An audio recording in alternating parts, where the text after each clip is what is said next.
Welcome to another exciting episode of the Andre The Beast Crayton Show with my co-host, the one, the only, the Branthopist herself, Yolanda M. Smith. And on the opposite side of me, the award-winning author, Finding My Hero Within, the one, the only, Amy Thurman. Welcome to the show, guys. Thank you. Thank you. Hello. Yes. Let's do it like this. We already know about Yolanda. So let's start. Let's Just give me that. Hand. yeah, we know about Yolanda. Know about Yolanda. We know about it. We're gonna go back with Yolanda in a minute. Let's talk about our celebrity co-host. Tell the viewers a little bit about you, Amy, before we get started with the show. Well, first I want to say thank you so much for having me. It's such an honor to be here. I know a little bit about the Beast mindset, and so I love to help to be here and to promote that. I am a motivational speaker, a best-selling author, a podcast host, and a mom who has lived the past 10 years with a broken neck that went undetected for 6 months. And instead of ending my life, decided to reclaim my life and wrote a book about it. And here I am. Now, That's amazing. That's amazing. Now let's go over to the queen herself. 6 months though, with Yeah. a broken neck, that had to hurt. Yolanda Oh, my L. Smith, the goodness. Branthopist. Where you been? You know what? All over the globe. Yeah.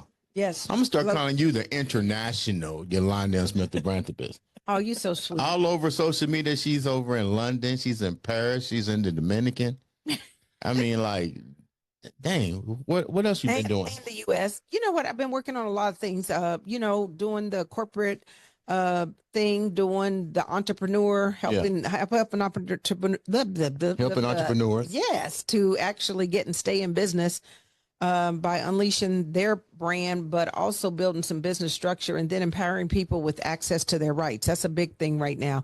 You know, we live in a different time where we got to protect ourselves and know that we have access to legal services when we need them. Don't wait, but you shouldn't wait till you need it to get it. So I've been working with Legal Shield and really helping small businesses primarily, and individuals to really, you got it. I know. Yeah, you got it. Because we need to be protecting our intellectual property and things of that nature. We've got to make sure our contracts are tight, in full transparency. I was just sharing with Amy, my first year in business, going from corporate to entrepreneurship, I lost $45,000 because I had raggedy paperwork. That's what I call it, raggedy paperwork. When you got those loopholes and people find the loopholes and they'll jump through the loopholes. But we got a great guest, so it's not about me today. Hold that thought. You're damn right. We got a great guest today. He's been on season 1 with us, author of the book In the Midst of the Storm, which was a really powerful book. Yes. I must say, definitely a bestseller, a must read. But he's back to bring another side of not only his ability to be a great author, but his ability to recognize a need. And right now, just what you said, even dealing with contracts, dealing with be proactive now as a entrepreneur, not even just entrepreneur, but just being proactive in everything that you're doing. Today, we have on the show again, back by popular demand, Roderick Skip Johnson. And when we did the pre-interview, actually before we did the pre-interview, he contacted me and said, Dre, I need to get this out because his strategy on what he sees is happening in society with government, with entrepreneurships, with jobs, with the mental situation. I said, you know what, it's a must. Let's have him back on the show. Ladies and gentlemen, without further ado, let's welcome Mr. Skip Roderick Johnson to the show. What's up, big dog? Hey, Andre, hey, great morning, first of all. Yes. I'm saying great morning because if we look at life, right, and just talking about the things that we're doing, just say right now, going into the holiday season, things of uncertainty and so forth, that we need to really think about some of the things that you and I talked about in some conversation, how we need to change this narrative. Okay, right. as we move forward, just really changing this narrative. We spend too much time say minimizing things. Like most people say good morning. You notice I said great morning. Right. Okay. And it's a great morning for me because guess what? I woke up this morning. Right. So it's a great day. Okay. A lot of people didn't wake up, and so forth. And I share that with you because I'm very transparent. I just had a cousin who had just turned 60 on the 7th of November. He was gone on the 15th of November after a walk. Wow. just when I passed away. So you think about how we take that 86,400 for granted. That's the amount of seconds in one day. We just take that for granted. So most people just say good morning. I say great morning because it's a great morning that I'm alive. Right. You know, and so when we start looking at it and looking at it from that perspective, what are we doing to celebrate our life? That's the most important thing that we have to talk about, that celebration in life. Because right now what we're seeing, and I'm hearing a lot of conversations, and like the conversations you and I were talking about in regards to, you know, what's going to happen in the next 4 or 5 years. Right. I'm like, I really don't know what's going to happen, but the question is, what are you doing to make it happen in your life? And that's the one of the most important thing. You know, what are you doing? And so when we start thinking about that and just thinking about changing the conversation, once you change the conversation, you change the narrative. Right. You know, so when you start changing the narrative, because the things that we're hearing right now, I'm hearing so many conversations about taking healthcare away, taking SNAP, food stamps, all these different things. Okay. But what the question I bring to people all the time is this: why are you allowing the system to dictate your life versus you empowering yourself? You wait on the system to empower you versus empowering yourself. So we start talking about that personal empowerment, which is the key. That's the key to living. Because when we talk about living and just looking at it from that perspective, we got so many people that's trying to add years to their life. Well, guess what they forget to do? Add life to their years. Skip, before we get any deeper, tell the viewers a little bit about your background. Who are you, so they can understand why this is an important message? Because just listening to what we might call anybody, you don't really register the information. We live in a world where credibility, correct, justifies whether or not I'm listening to you. Period. Tell the viewers a little bit about you before we get deeper. Okay. Well, I've been serving in, I could say, the behavior modification space of behavioral health for over 40 years. And with that, you know, I've served 24 years in the military, and I was a suicide prevention manager, and I work on the federal side as a suicide prevention manager as well. But, you know, with that, just looking at some of the things that people have to deal with, I deal with policy for the federal government.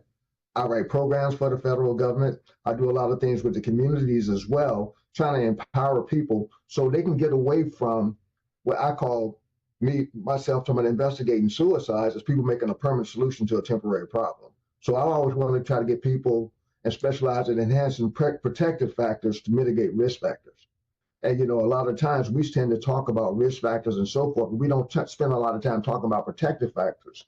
So in other words, what I'm saying is that and say for me, my journey is to get people to empower themselves, to people to start saying yes to their life. That's the most important thing.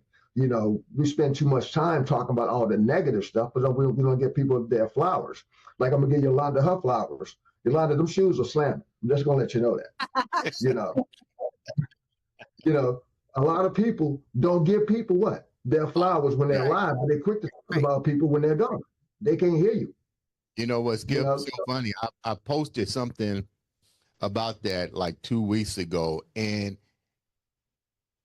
I can tell it was deep because the people that understood it came at it with a simple, I understand or thank you.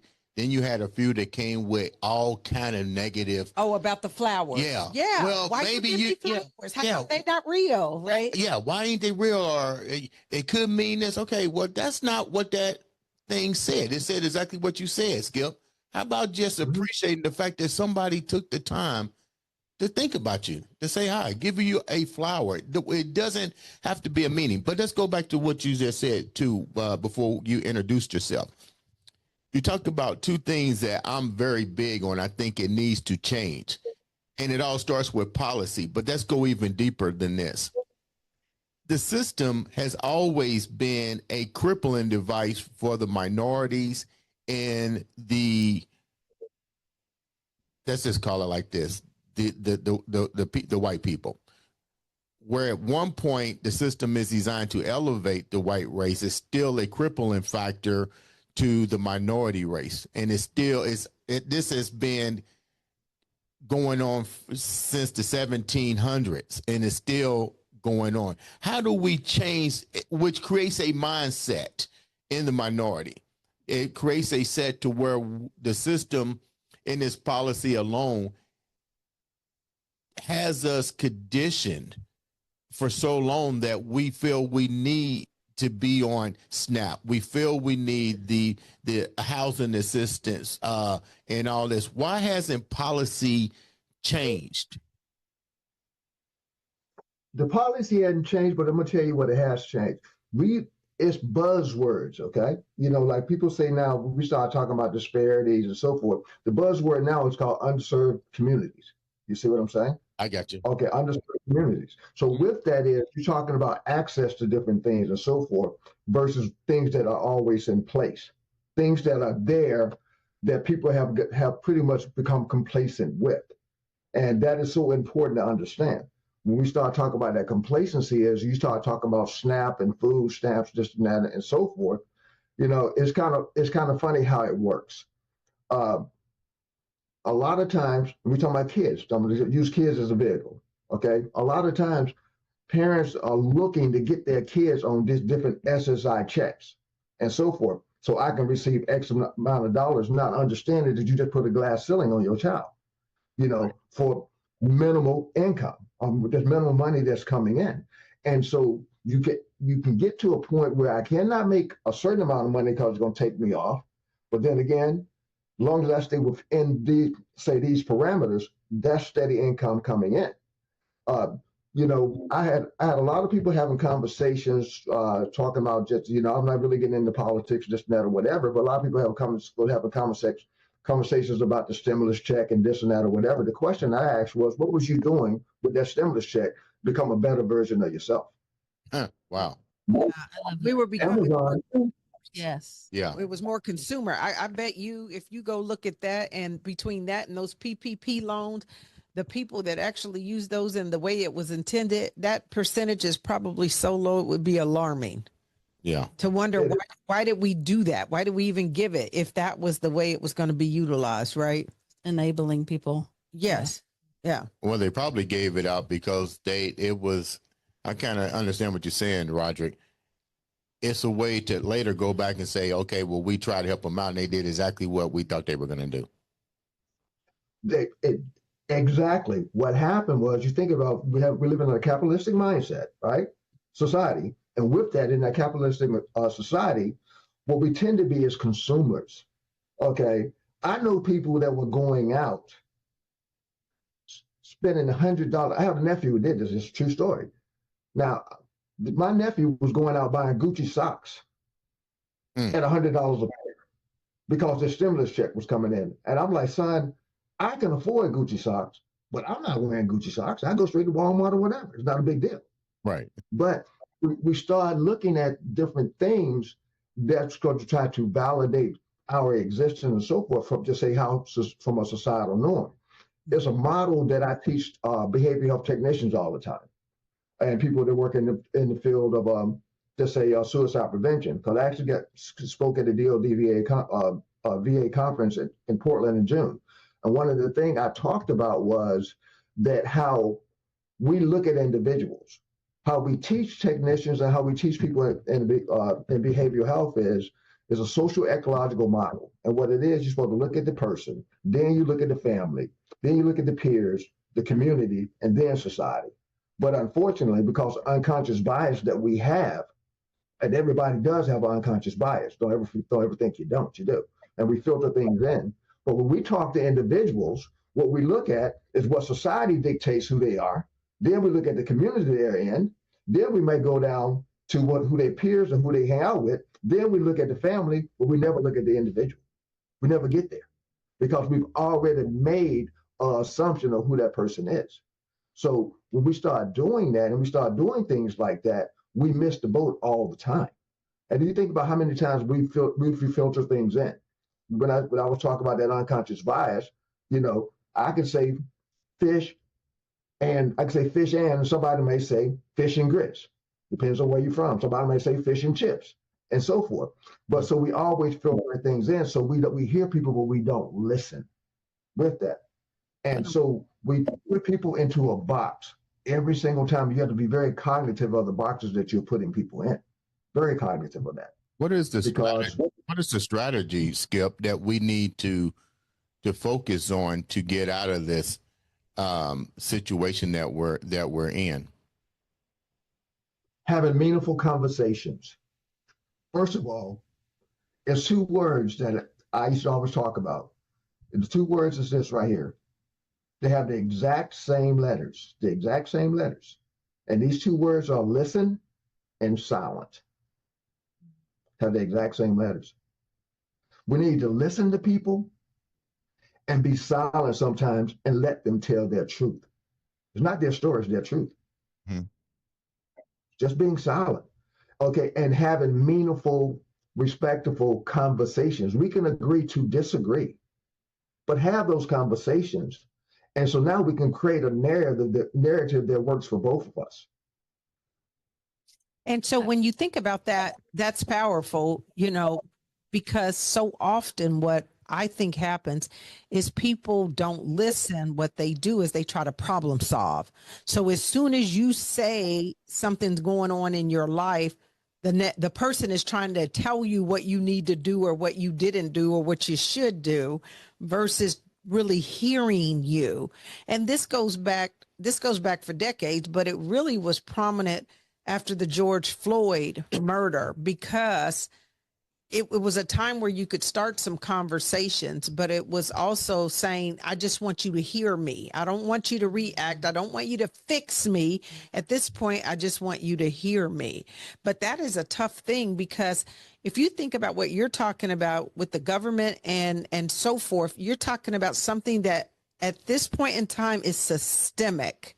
And when something is systemic, you know, that's like having an infection in a way, you know what I mean? And literally saying, how do we clean out this infection? Because what should have been a transition program, right? That should have been a transition program. There's working poor. There are people that need help every now and then. You can be transitioning from a job. You could have gotten ill or anything.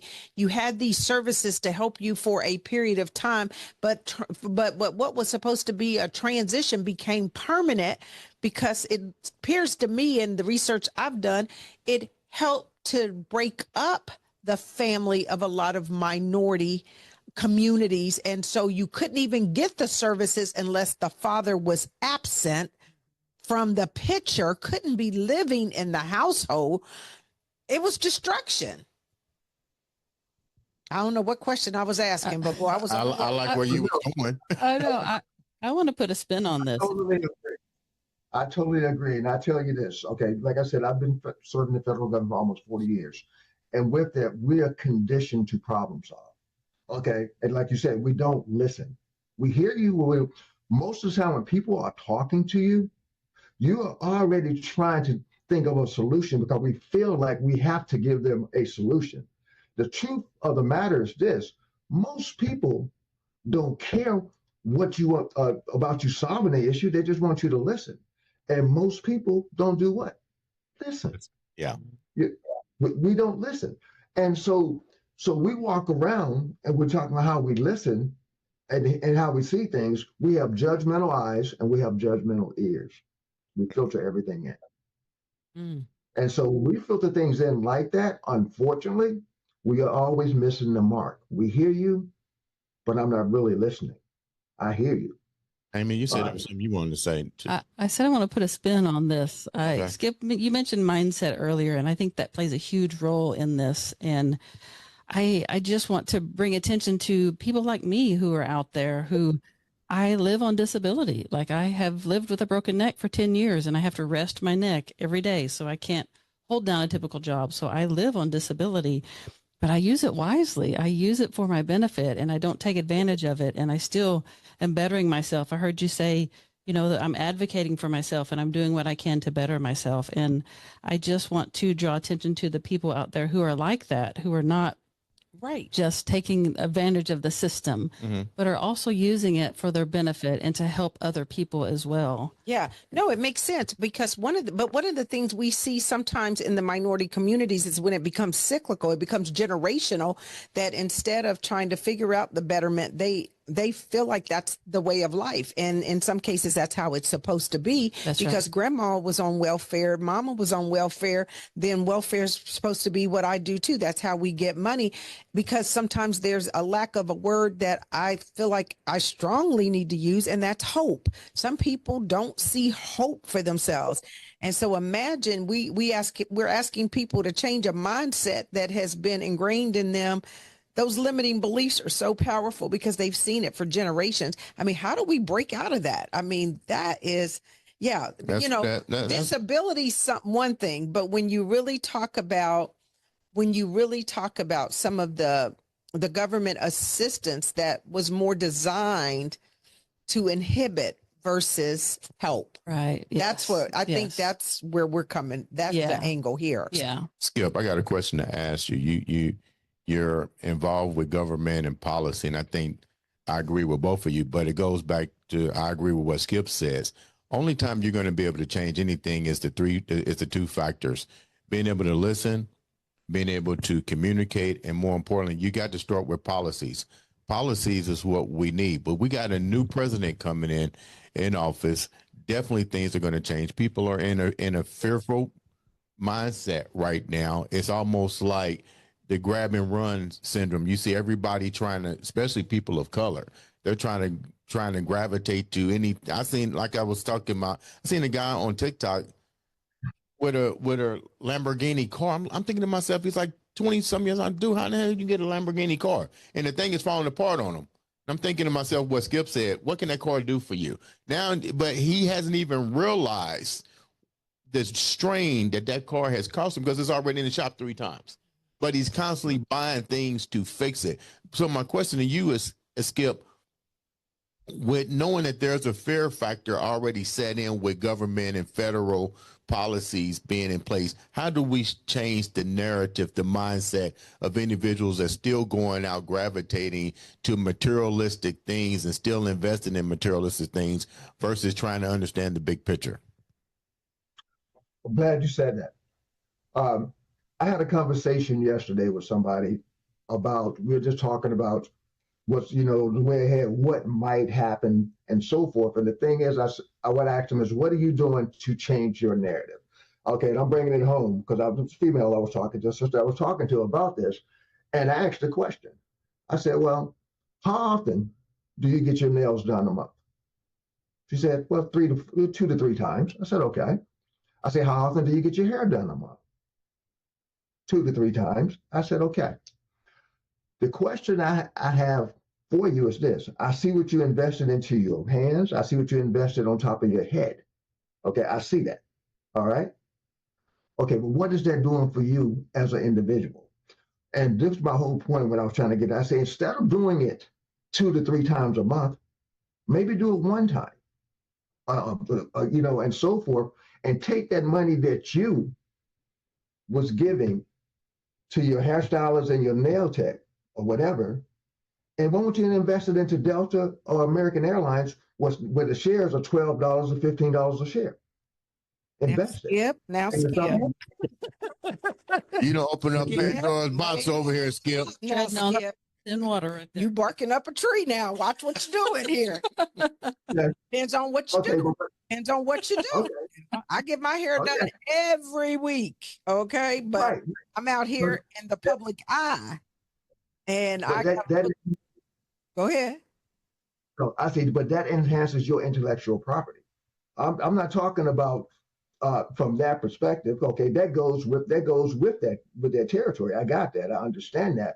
Okay. But we have a lot of people out there on assistance. That's what I'm saying. Yes. That's on assistance who's doing this that you do to enhance your brand and your branding, like you said before. Okay, it's a big difference. That's right. Because this is what I ask them. You know what I ask them? The question is do you want to look rich or do you want to be rich? Be rich, yeah. Because so many people, and you're spot on here. I just wanted to just keep it clear, though. There's some of us that need to do that, right? But the reality is that so many people will invest on themselves and not in themselves. Yes. And we have that conversation relentlessly, because think about it. If you invest in yourself and you get yourself the appropriate skill sets and build proper connections and relationships, you can put yourself in a position to be able to have many things, right? Or to be in places and position to be tapped on the shoulder for things you do.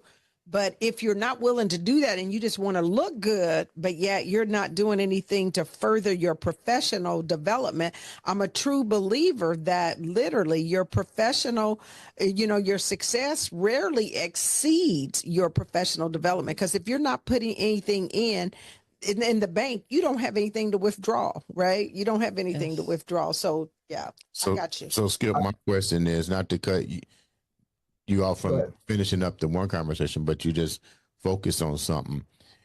You deal with this constantly by teaching how to build your brand. Skip, you deal with it on a mental and on a government and federal level. But the thing is, we all know this shit. That's not the problem. You probably get that every time you teach in a class. You hear that all the time in the government and federal. And the tripped out part about it, the government knows this. They know you're not going to invest in yourself. You can talk it all day long. We have this mindset, like Skip said, that this is the thing I'm going to ask you, Skip. I can ask you this because you deal with this. Even with the point of suicide. Suicide usually means there's an emptiness in a part of your life that you felt you needed a permanent solution.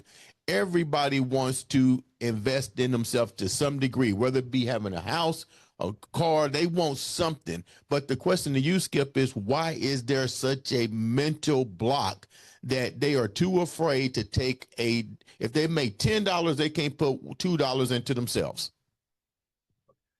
Yolanda already said it, okay? We spend too much time, and I'm gonna say this, we spend too much time investing on ourselves, clothes, cars, stuff like that, right? And we think that's an investment, right? Instead of investing in ourselves and our intellectual property.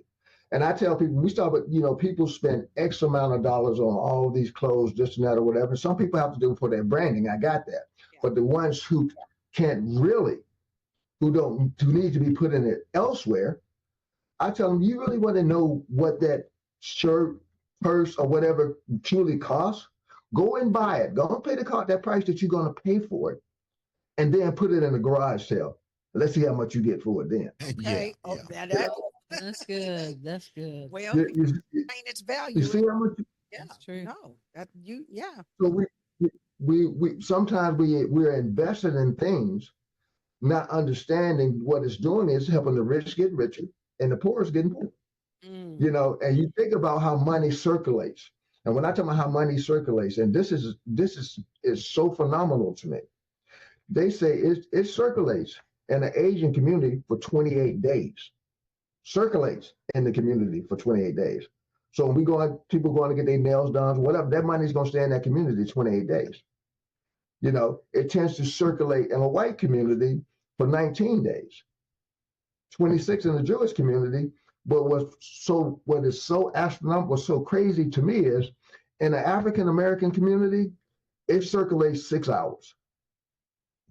Wow. I know I had heard something like it, they were talking about, and I think it was the Jewish community, like it changes 8 hands before it turns to 8 times before it ever gets out of the community. So no matter whether you're going to a restaurant, a laundromat, the hair salon, the dry cleaners or whatever, it circulates 8 times before it ever leaves the community. And yet before it leaves yeah. Exactly.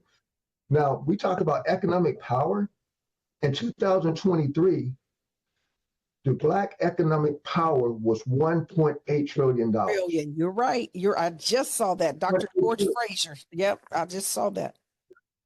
But we talking about the top 3 things that we consume are salty products, sodas, and vegetables. The last time I checked, all that end up in the same place, which is a toilet. In the toilet, yep. And diabetes, medical problems. Yeah. Right. Issues. But the bigger picture is once again, I'm gonna say this over and over again. We know this shit. Right. Why are we amplifying it? Like, we know this. And more importantly, why is there such a, because it stems from generation to generation. I get that. And you would think that somewhere along the path, somebody has figured out a solution. I mean, you talked about this. We use a rapper, for instance. They got all the cars. I won't mention his name because I don't want to get smacked by a rapper on my show. But, you know, you're flossing billion-dollar cars and you own 100 acres. And me and you talked about this. If Right. you just put some vegetables on half of those acres, you can change the community. If you put a structure on there for economic development, meaning schools or institution, you can change the narrative. So what I'm asking from you, because you have the mindset, you deal with this, why isn't that people that have these resources, the people in the community, we won't mention their names, and don't get me wrong, I'm not bashing success by any means. But when I see that you have means to change the narrative, which is what we're talking about, why don't people do that? I mean, what's the fear factor here? Is this still going back to the crab in the bucket syndrome? Because trust me, if I had these individuals' money and 100 acres and a mule, I'm getting ready to change the whole economy. I'm going to build Andre Crayton City. We're going to have our own bank. We're going to have our own vegetables. We're going to have our own meat. It sounds good in theory. Sounds good in theory. So how do we Some people ain't gonna let you have all that, first of all. If we rally together, like Skip just said, we spend billions of dollars. That's a lot of fucking power. If you can come together and make people realize financial literacy, it can change the face. So what do you think is a handicap? This is professional. What do you think is a handicap we're dealing with? One of the handicaps that we're dealing with, and you pretty much, if you think about what you just said, we don't have the ability, or we don't know how to come together. And I will say that again, coming together to leverage off each other. Just say, for instance, if you were in California, you have Chinatown, you have Greek Town, okay? You may have Asian Town or whatever, Korean Town, okay? And then when we start talking about us, what do we say? The hood. The hood. The hood. You see? Now, if you look at that, and we start going back to the circulation of money, this and that, in those towns, that money circulates. In our neighborhoods, our money don't circulate, period. We're always giving it out. We are always outsourcing our money. So maybe if we could develop a system, you know, that we could start actually utilizing our money to benefit us. And I'm talking about just being beneficial. And they say that, yes, that's a great concept, just that or whatever. What does it take?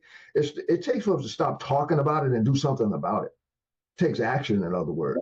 But when you okay, and that's what the obstacles, when you think about what the obstacles would be, because let's take it back. At one point, we had all that. You know that. Black Wall Street, that was all in place. And it was destroyed. Because it's not, and here's the thing I would say, yes, we can come together too, but we're going to be met with some opposition. It's not like people want us to be in a position of power. There's always those dynamics of control. I get you. Always the dynamics of control. And then when you talk about, let me just say this though, when you talk about the rapper and what they have and whatever, and I know who you're talking about, I ain't gonna mention it, but here's the thing. Do they feel like that's their responsibility? That's the other thing you got to think about. Is that their responsibility? Because yeah, it is. And I'm going to tell you the reason why. It is your responsibility because your ancestors went through a lot to get you in the position to be where you at, whether they had to go through the system, whether you had to do something you wasn't supposed to do. Your ancestors did far worse. Yeah, it's no more different than your children. You just said that you want your kids to have the opportunity, or what we might call, you wanted leverage. You now have a leverage position. You have the duty to give back to your community. We see it all the time. Skip just said it in the Asian community. We see it in the Hispanic community. We see it in every community around but our own community. So yeah, you have a responsibility. What do you think, Skip? What I'm going to say is this. Okay, And the best way I can look at it from this perspective right here, we could do better. It's not talking about, it depends on what you're giving back. Okay, because Right. now we're talking about money aspect of, why not give back the intellectual property and let me show you how I got what I got. Thank you. That's what I Okay. meant. Give away knowledge. Okay, right. So when we start doing that, we are reaching one, teaching one. And then we are creating the change to reach one and teach one. But unfortunately, what most people do is look at what I call the frame, just the frame. What you have, where you live, where you work, that's the frame. That frame can change at any given time, depends on circumstances.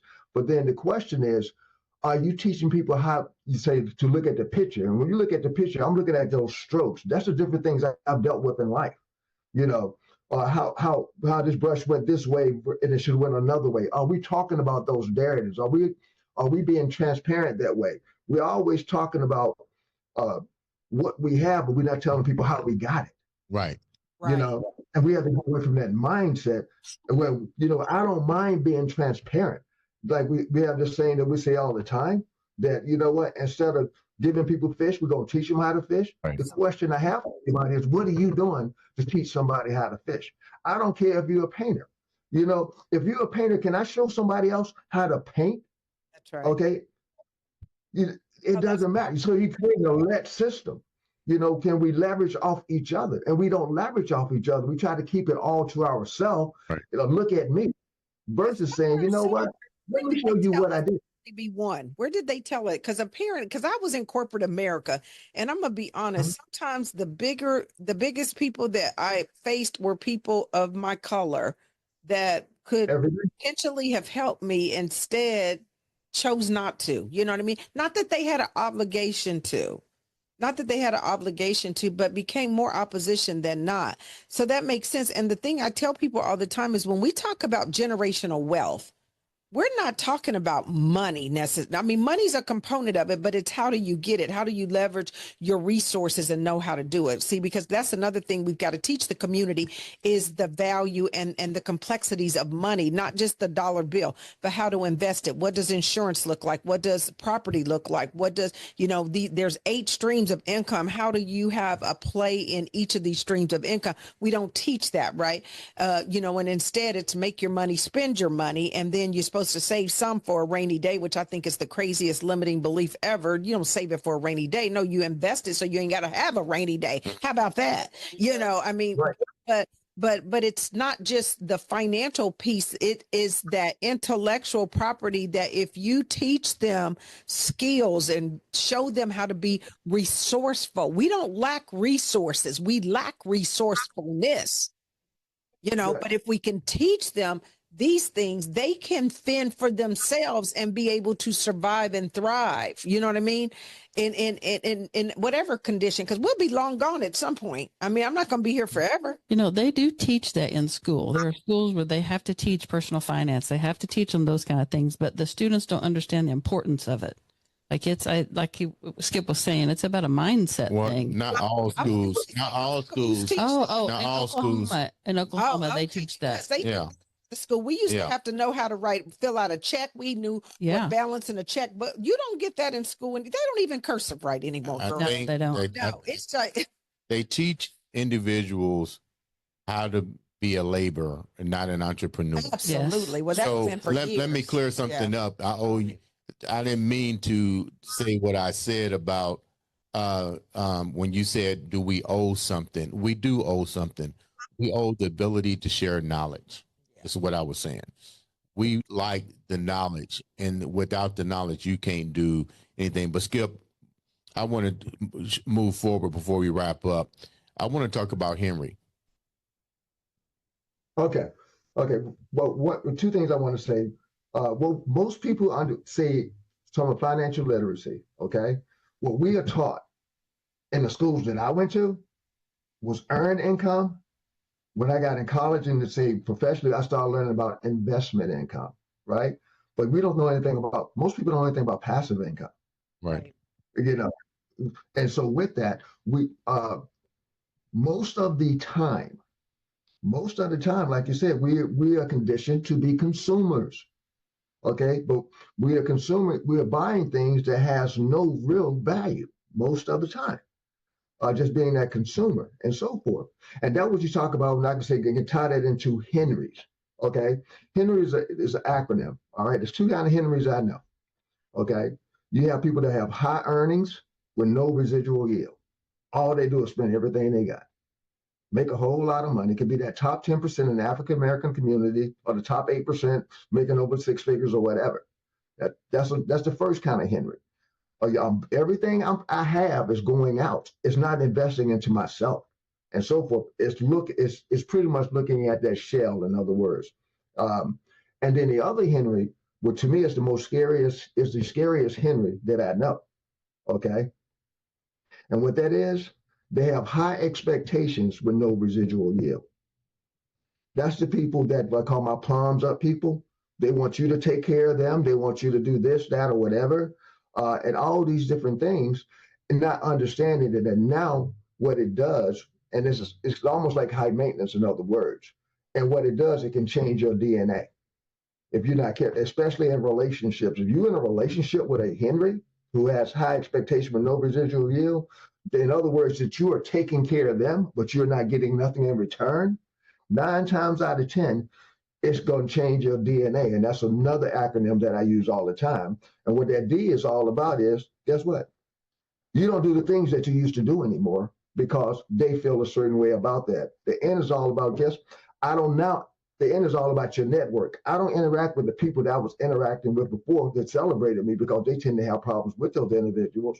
But their last A is the most important thing that you have to consider. What it is, it limits my altitude. In other words, I get distracted. I'm not moving forward. I'm right here and I'm dealing with this mediocrity, trying to make this person feel a certain kind of way. And say, when you start looking at Henrys like that, because in order for a person to fly, it's an airplane to fly, it's 4 variables you have to understand. It's lift, thrust, okay? And there's lift, thrust, and drag. What's 4? It drag, right? The thing that you got to think about, people, right, that drag you down, and to people that thrust you forward. People that lift you up, but you also know people that what? They keep to bring you always down. They don't motivate you at all. And so the question, if you hanging out with, say, drags and like that, how can you really fly? How can you fly? Huh? You're not going to fly.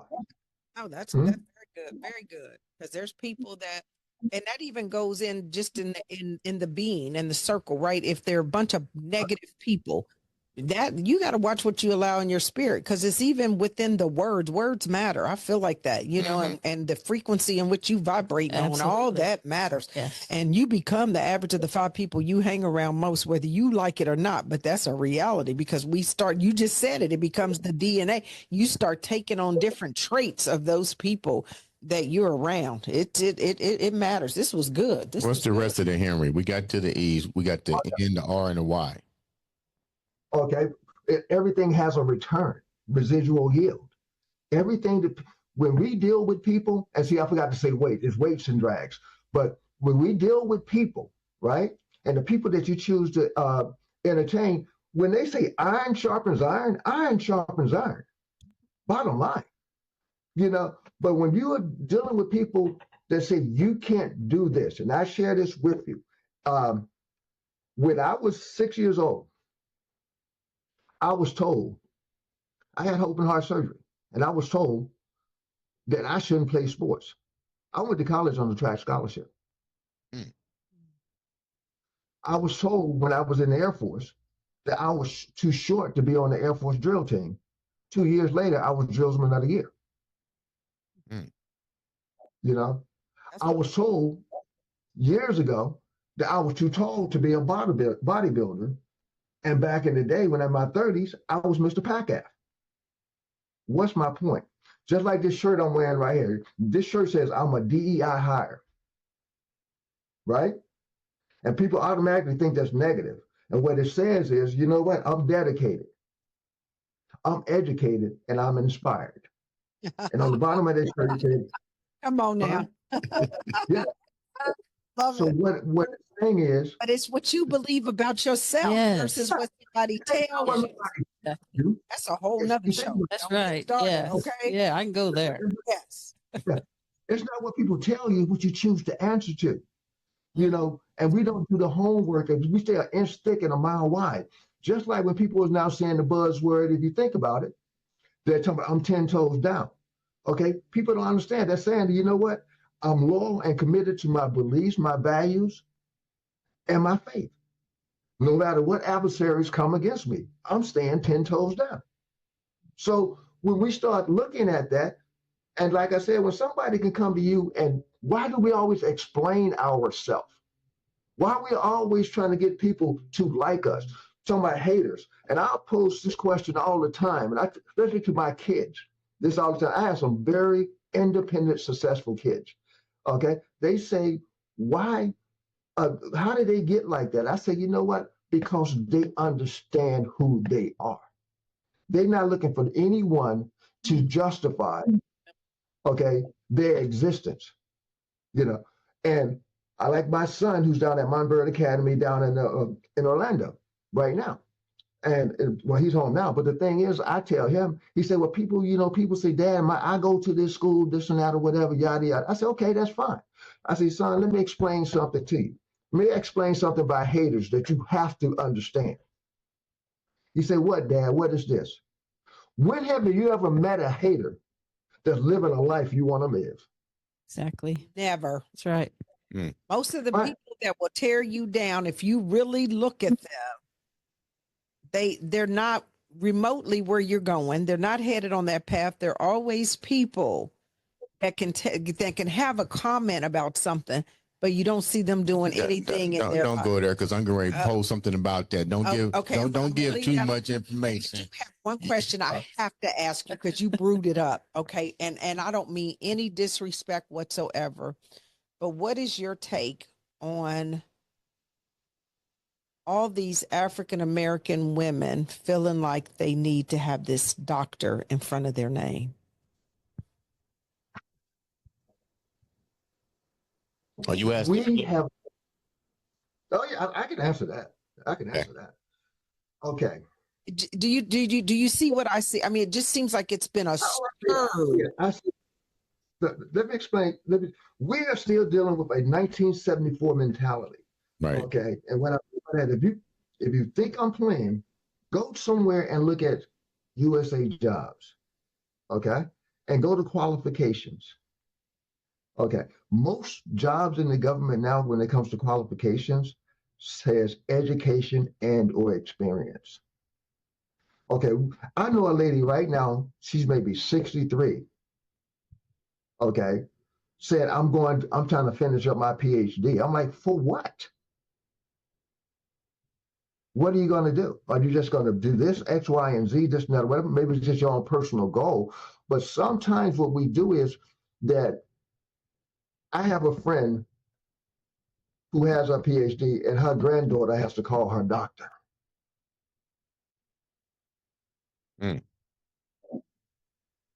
Wow. Okay. Emphasis. You know, we put all this emphasis there, but then again, what are we going to, my question is, you can have it, what are you going to do with it? Right. That's my question. What are you going to do with it? I've Okay, encountered so many recently that come across my path, and I feel like the idea of what they want to do is great, and then when it comes down to being able to get into my coaching program, there's no money, no Right. resources, and I'm just sitting here going, well, what was the point?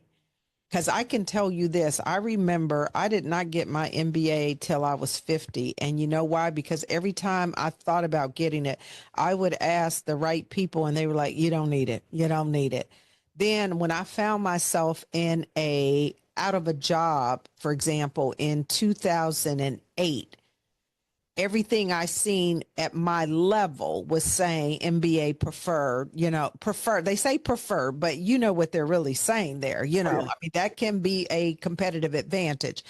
And so I went back and got it. And I can honestly tell you that the next role that I got it because I know I had that MBA. So I was able, if you can capitalize on it, and it changed the trajectory of my financial situation.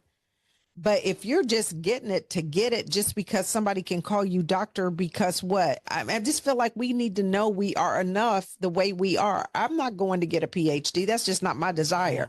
I mean, it's so much to learn out here just with the technology for me. But if you're really not a researcher, if you're really not doing something, I'm just sort of questioning why it is. I went into a room the other day and was invited to do something, and everybody they started, and this is Dr. such and such, this is Dr. such and such, this is and it just was like, I feel like we're diluting the significance and the importance of really having that doctorate, because from where I came from, the pharmaceutical industry, that meant you did a lot of research. You were a scientist. You were, I mean, you get it in different fields, or you were truly an educator and a professor. I mean, I just don't get it. And then there's honorary doctor. And I'm not saying people don't deserve them, but I'm just asking your opinion because it's blowing my mind. And I just hope it's not tied to the fact that we feel like if we have that, then people will accept us. Right. Well, you might have answered your question. That's what it is. It's trying to be identified. I'm gonna let you finish too, Skip. You're trying to get acceptance into a society where you were once not accepted. Go ahead, Skip.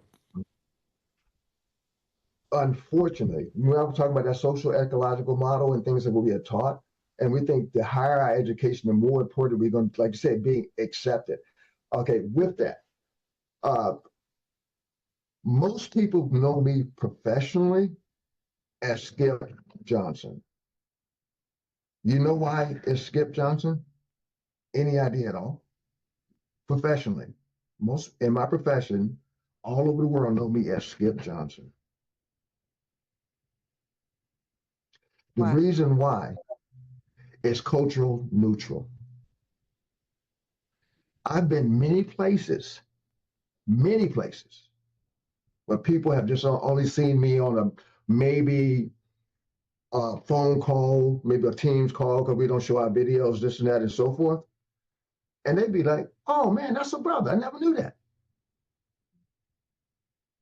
So often, okay, we are thinking that if I get this doctorate degree, I get this, that, or whatever, okay, I'm going to be accepted. In the world that I live in, it's maybe about 4 people look like me. Right. At the level I'm at. Okay, with that, I challenge people and I try to show people, okay, when you start talking about your professional development, I ask them, okay, what does your IDP look like? That's your individual development plan. Show me how that works in your narrative to get you to the level that you need to get to, what you're trying to do. Most of us don't have a plan. Most of us say, if I just get this degree, I get this, it's going to be, it doesn't work like that. Right. Okay. What do you do to enhance your intellectual property? And what I'm saying is, I don't have to know everything, but I should know a little bit about a lot of things. That's going to make me more valuable. That's a good wrap there. Yeah. Thank you. Skip. Yeah. Let me ask our celebrity co-host, does she have any questions before we get ready to wrap up? I have lots of questions, but You're minimized.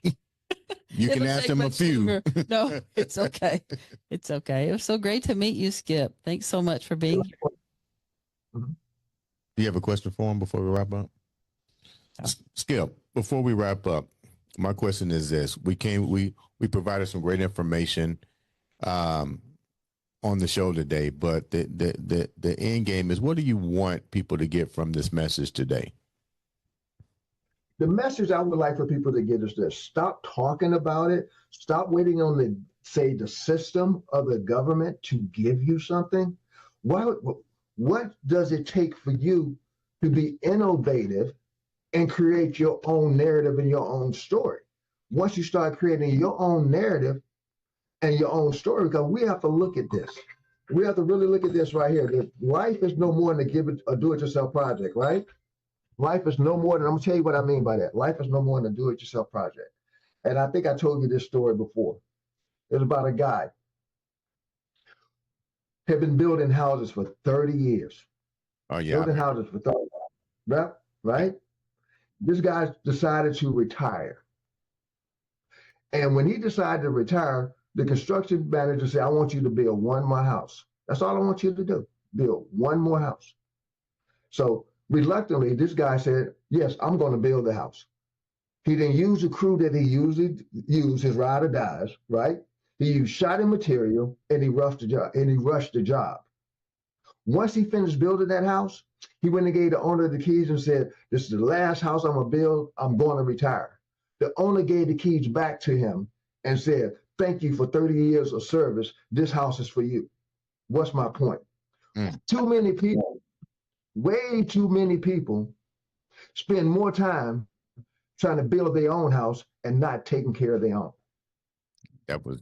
So the thing is, when you point at somebody, you got one finger pointed at one person, one tends to be up, but you got three pointed at yourself. So you need to take time to look at four things, okay? You look at your problems, your needs, your strengths, and your weaknesses. You look at that and be honest with yourself. And then you can start navigating through this thing called life. Like I said before, what we want to do is, instead of trying to add years to our life, we want to add life to our years. Because too many people are not living, man. They're not, based upon things that they have done that's self-inflicted. So you have to you have to take responsibility for your life, your mental hygiene, your personal relationships, and so forth. And you can always be a better version of yourself. And that's how you embrace what I call your 86,400. And that's no more than the amount of seconds in one day. And the question I always say is, what are you doing with your 86,400? Something to think about. Damn sure, and something to think about for real. Before we end, how can the viewers reach out to you? Because I know that you love to help individuals understand who they are, along with what you do, Yolanda, the brand to business, along with what you also do, Amy, with your story. But how can the viewers reach out to you, Skip? Actually, I have so many people reach out, say, I get my personal email all the time. It's not a big deal to me because I reach out to people and people reach out to me all the time. And this noobskip05@yahoo.com, just hit me up. We can chit chat about different things, talk about strategies. We can do things, because sometimes people, like I said before, just need a flower, man. Sometimes just give them a flower when they're alive. But you know what? At the end of the day, and I tell women this all the time, women look for safety and security, all right? And guess what men look for sometimes? Hey, brother, it's going to be okay. I'm there for you. Yeah. Just being there, okay? And we have to do that. So if you think about it like that, and I just think about from the perspective, if I have one stick and I try to break it, I can break that stick.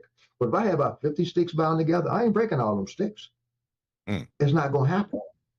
So it's collectively, what are we doing to navigate forward? That's the most important thing, is how we're navigating in this thing called life. I appreciate that. Ladies, thank you so much for taking time to come on the show. Skip, thank you so much for coming on the show. Definitely going to have you come back because you always definitely have a lot of good information that you want to share all the time on the show. Ladies and gentlemen, this has been another exciting episode of the Andre the Beast Crayton Show.